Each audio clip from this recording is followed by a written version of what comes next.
வணக்கம் நண்பர்களே.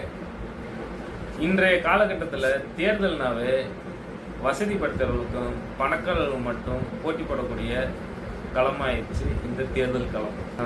பொதுவாக இந்த தேர்தலை எப்படி கையாளலாம்னு பார்க்கலாம். அதை பார்க்கறதுக்கு முன்னாடி இந்த வீடியோவை ஒரு நிமிஷம் பார்த்துருக்கோம்.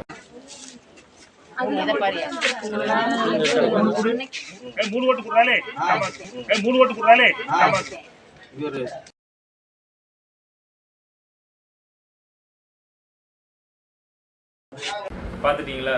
மக்களாகிய நம்மளை எப்படி கையேந்தி வச்சிருக்காங்க பாருங்க இந்த அரசியல் தலைவர்கள். பொதுவாக இது ஜனநாயக தேர்தலுமாங்க, அது கிடையவே கிடையாது. இது முழுக்க முழுக்க பணநாயகம் நிறைந்த தேர்தல். இது எதையுமே சிந்திக்காம நம்ம அவன் இல்லாட்டி இவன், இவன் இல்லாட்டி அவன், ரெண்டு பேர்த்துக்கும் மாறி மாறி ஓட்ட போட்டு நாமளே ஏமாத்திக்கிட்டு நம்ம தலையில மண்ணை வாரி போட்டுருக்கோம். சிந்திச்சுட்டு ஓட்டு போடுங்க. தயவு செய்து காசை வாங்கிட்டு ஓட்டு போடாதீங்க.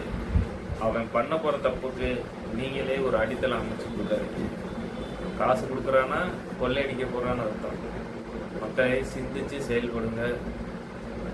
நம்ம வாக்கு ஒவ்வொன்றும் ரொம்ப முக்கியம். அது உங்கள் கையில் தான் இருக்குது. நாம் அனைவரும் வாக்களிப்போம். நன்றி, வணக்கம்.